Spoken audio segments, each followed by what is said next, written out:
Alright, well, welcome back to part 3, and this is the final part where we'll be doing the vocoding, the modulator signal, and then finally all the effects to help tighten up the sound, including EQ, distortion, and that kind of thing. So what we're going to be doing is first make a line to 6-2 mixer above all these other synth effects, and hold shift while you create it so it doesn't actually auto connect to anything. We're just going to run the master out here into this. Then this guy like that.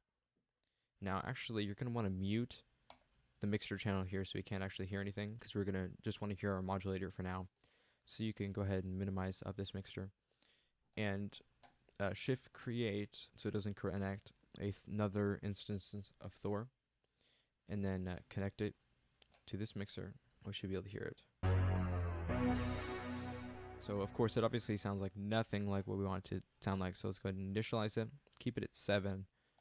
Yeah, turn up sustain. Okay, we're going to be using an analog oscillator, octave 3 on a saw wave, a FM pair oscillator, octave 3, and then with a 1-to-1. But we're actually going to be routing this FM amount to the combinator rotary 1. Let's go ahead and do that now. And so this is easier to find. You can always name it something like mod.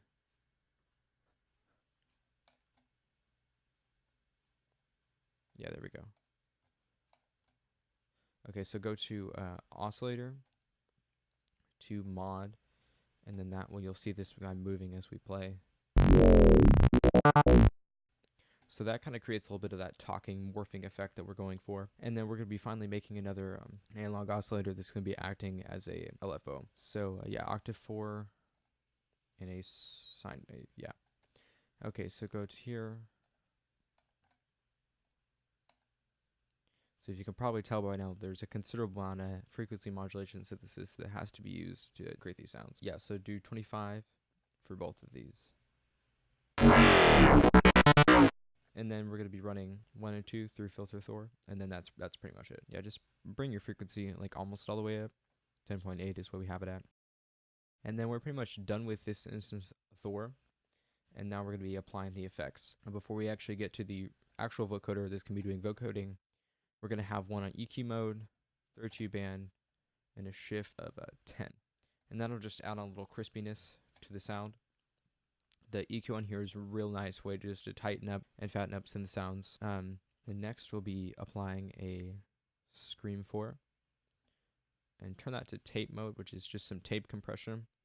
Damage at 38, and then P1 at 127, which is all the way up, and then this P2 at 0, so there's no compression. And then turn off the cut and body. That has a little bit of grit. Now we're going to be applying a equalizer. It's going to be boosting and cutting frequencies. If I could find it. There we go. So it'd be the param 1 frequency all the way down, gain negative 9.1. Make sure turned on, maybe we'll get any effect. And then Q is going to be 3.5. So we're just going to cut some low frequencies. And then param 2 frequency at 6.9, hold shift.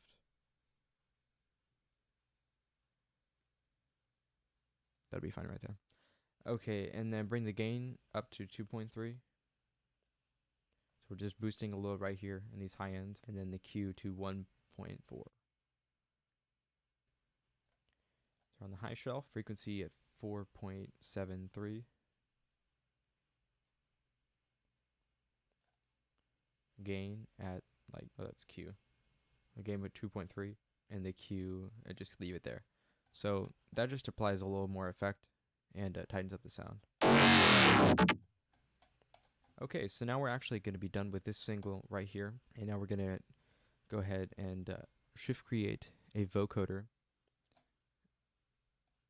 And this is where the real magic of this sound, I can't speak right now, is actually going to happen. So take the output from this mod signal, which is in the EQ, and plug it into the modulator input, and then take this mixer out, plug it into the carrier input, and back up to your mixer and unmute it, Going to 32 bands. A shift at -22, just like that. The high frequency emphasis at 10 is 81, because we want a considerable amount of the actual dry signal, but we add in a little bit of the wet signal with that knob. And then we're going to cut some of these mids, something like that. Just copy it. There's no actual like adjustment numbers here, which would be quite helpful, but there's not. So okay, now we're going to be applying an equalizer. You must make sure that connected. Yep. Okay. So actually, I'll show you what this sounds like now. So now we can really hear it morphing. This is before, and this is after.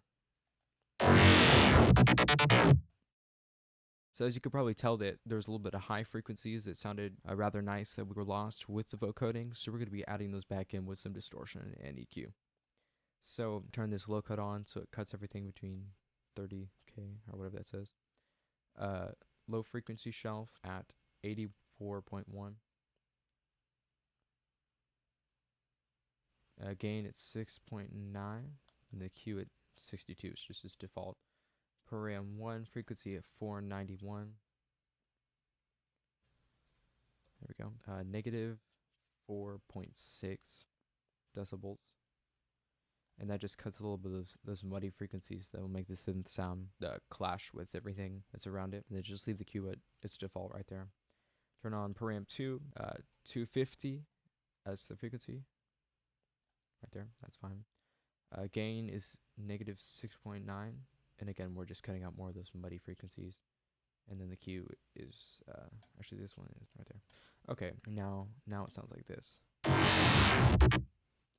And if you listen, you'll be able to hear most of the little low frequencies that are just sort of the mud that's hanging out in that synth. It's kind of, that's before. This is after. So it sounds a little bit clearer. Now let's go ahead and add a Scream 4 distortion. I'll put the damage at 22. And P1 at 127 all the way up. 0. We'll put this on tube distortion this time. Okay, with the cut, move this down to 0 with the low, or you can just click Command and click. Loosen this up to 13. So your lows are going to be 0, highs 0, mids will be 13. And turn off the body. You're going to create another Scream 4. And it tends to work well if you do two screams that are just like have real low damage. It creates more of a subtle distortion effect. It's more desirable with these kind of sounds because there's a considerable amount of distortion that's already existent because of the frequency modulation that we did back over here. Okay, so the damage will be 19. See, tube again, P1 will be 101. P2 is 117. Okay, low cut will be -5. Mids will be -11. Then highs will be just, 11, the default right there. And then just leave the body on, don't touch anything there. Then create a M-class equalizer. And what we're going to be doing with this is, this is optional really, but you can do some formant shifting, which is pretty much almost like doing the notch filter stuff again. And you just modulate these frequencies right here. And if you just search around online, like EQ formant shift bass or something or whatever, tons of stuff will come up more in depth on what this actually is. And now we're going to be creating a pulverizer. And if you don't have Reason 6, this is not that much to the sound. It's just a subtle texture. You could just work with your Scream 4 distortion and see what you could just come up with. Yeah, so pulverizer, let's see, the squash at 28%. Let's see the tone all the way up. Dirt all the way up. Release at 56, which is the default. Yeah, keep those their default. Now go to the dry wet and go to 41. And because we want more of the dry signal and just a little bit of this affected signal with the pulverizer. And this sounds so far like this. Yeah, and just add some sort of plate reverb, just something, nothing too big here. Let's just make something, I'd say about 6 on the dry wet. Make sure it's on a plate reverb right here. And then EQ, I'd cut some of those lows so it sounds better. And I actually found out that if you boost right around this area, it gives you some nice high end that I really like. And then finally, to finish off this sound, we're going to be adding a maximizer. And this is easy. You just crank your input gain up, turn off your limiter here, turn on your soft clip, and turn that all the way up. And that just going to make the sound considerably louder. It's also going to add some subtle distortion and just a boost with that sound.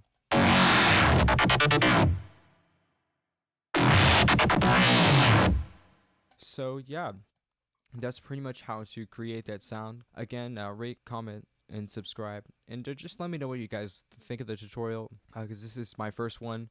So any improvements would be great if you have any recommendations, or if there's any sounds from this remix, which I'll put links in the description too, or any of my other tracks. So yeah, so just thanks again.